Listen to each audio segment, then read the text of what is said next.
आज हम लोग डिस्कस करेंगे कि अगर कैपेसिटर के बीच में जो फ्री स्पेस होता है वहाँ पर अगर हम डाइलेक्ट्रिक सब्सटेंस रख दें तो क्या होगा।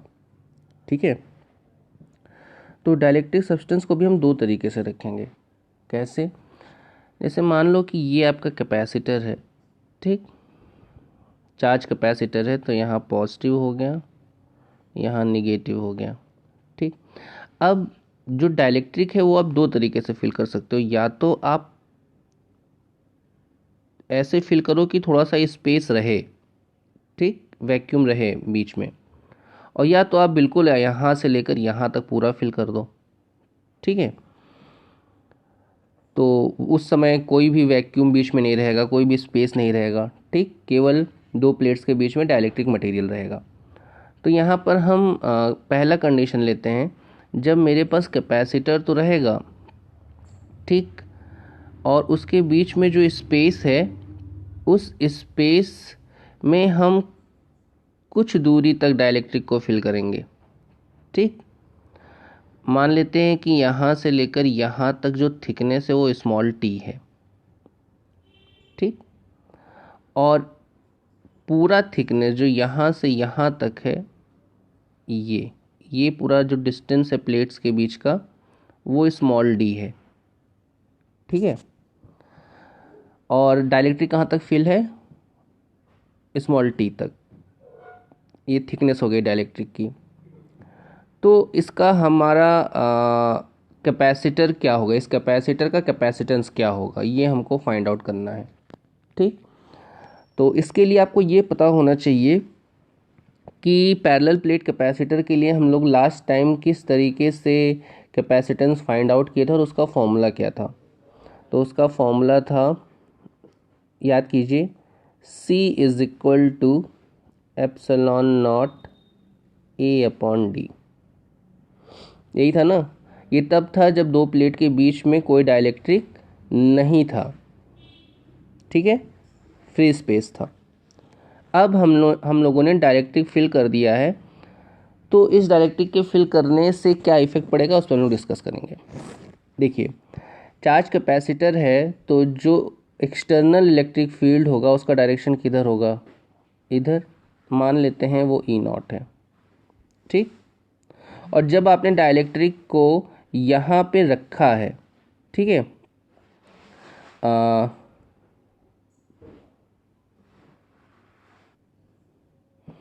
देखिए यहाँ पर फिगर में देखते हैं। ठीक, तो आप देख रहे हो कि डाइलेक्ट्रिक रखा हुआ है, तो यहाँ पर प्लस के बगल माइनस जनरेट हो जा रहा है डाइलेक्ट्रिक में, और यहाँ माइनस के बगल प्लस जनरेट हो जा रहा है। ठीक, तो इस डाइलेक्ट्रिक का पोलराइजेशन हो गया और इसका अपना इलेक्ट्रिक फील्ड प्रोड्यूस हो गया, जिसको हमने यहाँ पर EP से रिप्रेजेंट किया है। EP को आप बोल सकते हो electric field due to polarisation. ठीक, इस तरह हमने एक सिंबॉलिक रिप्रेजेंटेशन दे दिया। और यहाँ पर जो E0 है वो क्या है? एक्सटर्नल इलेक्ट्रिक फील्ड, जो कि कैपेसिटर के चार्ज होने की वजह से प्रोड्यूस हुआ था, और इसका जो डायरेक्शन है ये आप देख रहे हैं इस साइड में है। अच्छा, यहाँ जो डाइलेक्ट्रिक में इलेक्ट्रिक फील्ड प्रोड्यूस हुआ है EP, उसका डायरेक्शन किधर है? यूँ है। तो अगर हम बात करें कि नेट इलेक्ट्रिक फील्ड क्या होगा डाइलेक्ट्रिक में, देखो, तो डाइलेक्ट्रिक में पोलराइजेशन की वजह से EP हुआ और इलेक्ट्रिक फील्ड इसको अपोज कर रहा है, तो जो नेट इलेक्ट्रिक फील्ड होगा वो होगा, अगर उसको हम E मान लें तो वो हो जाएगा E is equal to E0 minus EP। ठीक है ना।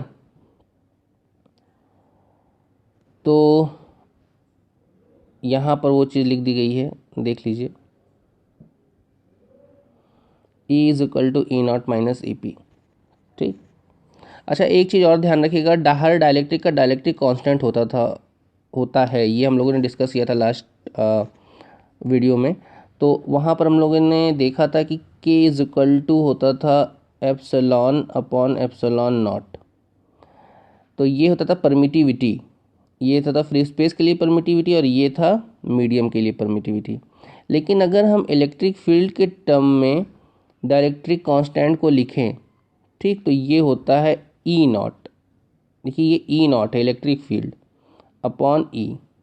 ठीक, ये था आपका परमिटिविटी एप्सिलॉन और ये है इलेक्ट्रिक फील्ड के टर्म में।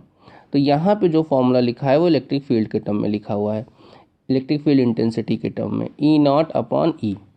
ठीक, यहाँ से अगर हम ई की वैल्यू निकालें, यानी मीडियम का जो नेट इलेक्ट्रिक फील्ड है, मीडियम में जो नेट इलेक्ट्रिक फील्ड है वो क्या है, ई नॉट अपॉन के।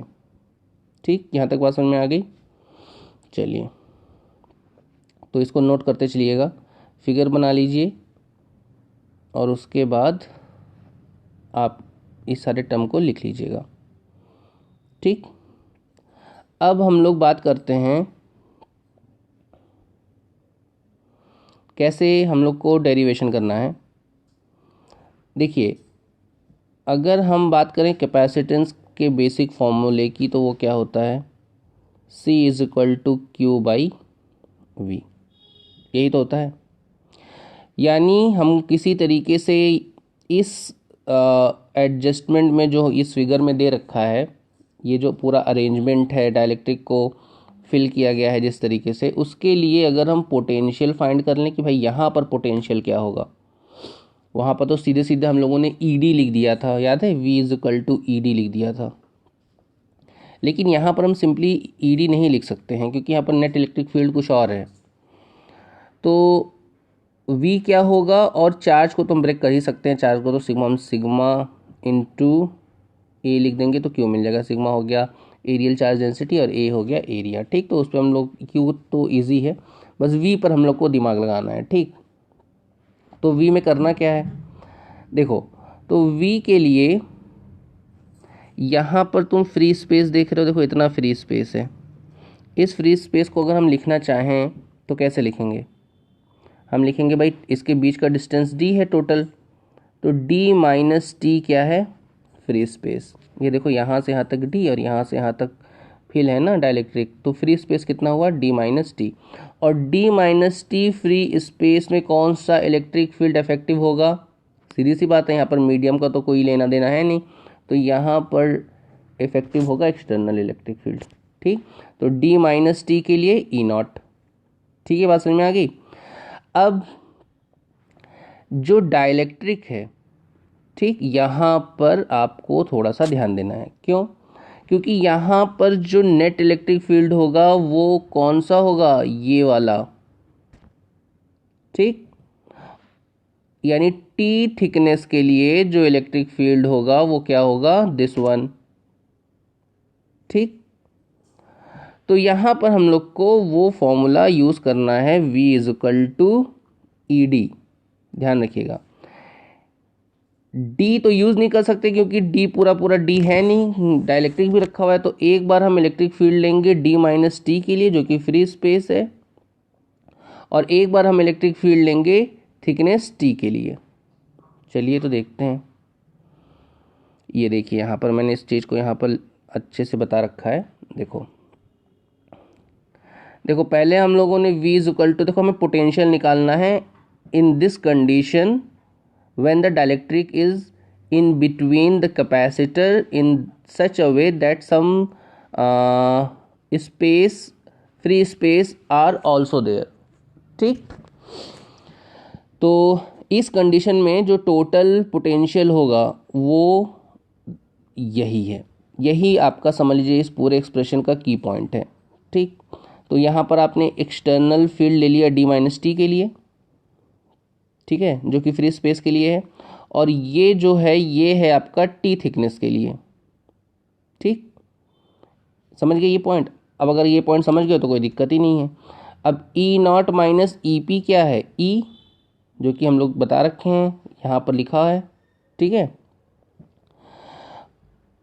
और उसी के नीचे मैंने बता रखा था कि ई की जगह हम ई नॉट अपॉन के भी लिख सकते हैं। ठीक, देख लो भाई, ये देखो यहाँ पर मैंने E का इस्तेमाल किया है और E is equal to E naught upon K का इस्तेमाल किया है। ठीक, ये यहाँ पे देखो, यहाँ पे और यहाँ पे। ठीक है, तो अब यहाँ पे क्या करो, ई नॉट कॉमन कर लो, ई नॉट कॉमन कर लिया तो अंदर क्या बचा, D minus T plus T upon के। अब इसको ऊपर वाले फॉर्मूले में पुट कर दो, ऊपर यही तो फॉर्मूला लिखा हुआ था, ठीक।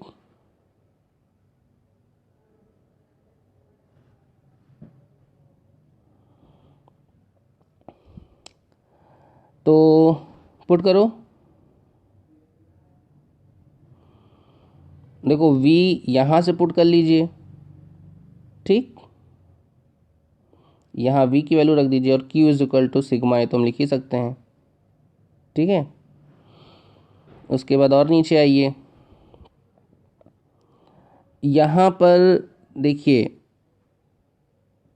ये जो सिग्मा अपॉन एप्सिलॉन नॉट है ये आपको पता है, ठीक। हमने बताया था कि जब प्लेन सरफेस होता है, चार्ज प्लेन होता है, ठीक, तो वहाँ पर अगर हम किसी पॉइंट में निकालते हैं इलेक्ट्रिक फील्ड तो वो होता है सिग्मा अपॉन एप्सिलॉन नॉट, याद करो, ठीक। गॉस लॉ जब हम लोग पढ़ रहे थे तब हम लोगों ने लिखा था, ठीक है। तो वो यहाँ पर यूज़ हुआ है, तो ई नॉट की जगह हम क्या कर सकते हैं, ई नॉट की जगह हम लोग sigma upon epsilon not put कर सकते हैं। तो सिग्मा सिग्मा कट गया, एप्सिलॉन नॉट ऊपर चला गया, एप्सिलॉन नॉट ए upon D minus T plus T upon के आ गया, ठीक है। अब क्या किया जाए, तो ये तुम्हारा मेन फॉर्मूला है भाई, ठीक। ये जो तुमने निकाला है ये, this is your main formula, you can keep it in box. C is equal to epsilon naught A D minus T plus T upon K, ठीक है भाई। इसको आप ब्रैकेट उसमें बॉक्स में कर लीजिएगा, ये मैंने नहीं किया हुआ है यहाँ पे, ठीक। अब यहाँ पर हम लोग कंपैरिजन करने जा रहे हैं, ये जो नाउ लिखा हुआ है नाउ इज़ फॉर कंपैरिजन। किसका कंपैरिजन करने जा रहे हैं भाई, तो कंपैरिजन करने जा रहे हैं हम लोग दो कंडीशन का। वो दो कंडीशन क्या है, लेट्स सी। वो दो कंडीशन है कि एक बार जो आपने कैपेसिटेंस निकाला था वो फ्री स्पेस के लिए निकाला था, ठीक है, और अब जो आप कैपेसिटेंस निकाल रहे हैं that is for such condition, ठीक है, where dielectric is there in between the capacitor having some free space also. तो इस कंडीशन के लिए निकालना है, तो क्या दोनों ही कैपेसिटेंस में कुछ वेरिएशन रहेगा, तो बिल्कुल वेरिएशन रहेगा। देखो भाई यहाँ पर हम देख सकते हैं वेरिएशन, देखो सी हम मान लेते हैं इसके लिए जो अभी हम लोगों ने डिस्कस किया ऊपर वाले कंडीशन के लिए, और सी नॉट मान लेते हैं फ्री स्पेस के लिए। तो ये हमने सी का कंडीशन रख दिया जो ऊपर आया था, और हम पहले से जानते हैं जो फ्री स्पेस के लिए फॉर्मूला होता है वो ये होता है, एप्सिलॉन नॉट ए कट गया, स्मॉल डी ऊपर चला गया, ये वाला टर्म नीचे आ गया, तो ये कंडीशन आपको मिल गई, ठीक। डी कॉमन कर लिया, देखो यहाँ पर इस डिनोमिनेटर में हमने क्या किया है कि डी कॉमन कर लिया है। तो डी कॉमन करना आप जानते हैं कि जब आप डी कॉमन करेंगे तो डी से डिवाइड करते चलेंगे, तो डी अपॉन डी वन हो गया, टी अपॉन डी हो गया और टी अपॉन के डी हो गया। डी डी कैंसिल आउट, क्या बचा, ये टर्म बचा भाई, देख सकते हो आप, ठीक। और अच्छे से दिखा दें आपको हम, रुक जाइए, ये देखो ये क्या है भाई, चलो इस पर डिस्कस करते हैं, ये इंपॉर्टेंट फॉर्मूला है। C is equal to C naught, C naught किसके लिए है, फ्री स्पेस के लिए, तो ध्यान रखिएगा फ्री स्पेस के लिए है, ये डायरेक्ट्रिक के लिए है। 1 minus T upon D plus T upon के डी, ठीक है, ये आपका फॉर्मूला हो गया, ठीक है। अब ये बताओ अगर मैं कैपेसिटर में पूरा पूरा डाइलेक्ट्रिक फिल कर दूं, ठीक है, ये पूरा डाइलेक्ट्रिक हो गया, तो जो थिकनेस था स्मॉल टी वो डी के बराबर नहीं हो जाएगा भाई। जब पूरा पूरा कैपेसिटर फिल है तो टी और डी बराबर हो जाएंगे, तो उस कंडीशन में क्या होगा भाई, टी के बराबर चाहे डी लिखो या डी के बराबर चाहे टी लिखो, बात एक ही है, तो T upon D is equal to T हो जाएगा। यहाँ पर भी टी अपॉन डी की जगह हम क्या लिख सकते हैं, टी, तो टी टी कट गया, यहाँ भी टी टी कट गया, बचा क्या, तो देखो टी अपॉन टी किए तो 1 माइनस क्या हो जाएगा 1, और 1 माइनस 1 मतलब 0, तो हमारे पास बचा क्या, C is equal to C naught, 1 minus 1 हो जाएगा 0, तो उसको हटाओ, फिर प्लस T अपॉन टी क्या बचेगा, 1 अपॉन के, तो के ऊपर चला जाएगा, तो क्या बचेगा मेरे पास, C is equal to C naught के, ये आपके पास बचेगा। देख लो भाई, वो कंडीशन में हमने लिख रखी है ये, ठीक ठीक है। तो इससे पता क्या चला, इससे पता ये चला कि अगर आप डाइलेक्ट्रिक से फिल कर देते हो पूरा, तो कैपेसिटेंस की वैल्यू क्या होती है, बढ़ जाती है। सी नॉट के है ना, अब सी नॉट में डाइलेक्ट्रिक कांस्टेंट वो 1 से ज़्यादा ही होना है किसी भी डाइलेक्ट्रिक का, ठीक, तो रख दोगे उसका तो कैपेसिटेंस क्या हो जाएगा, बढ़ जाएगा। और हमारा उद्देश्य भी क्या होता है, हमारा उद्देश्य भी होता है कैपेसिटेंस जो हो वो क्या हो, ज़्यादा से ज़्यादा। तो हम ऐसा डाइलेक्ट्रिक फिल करते हैं जिसकी वैल्यू ज़्यादा से ज़्यादा हो, so that we can get greater capacitance, ठीक। तो मेरे ख्याल से आपको समझ में आ गया होगा, इसका नोट्स बना लीजिएगा, ठीक।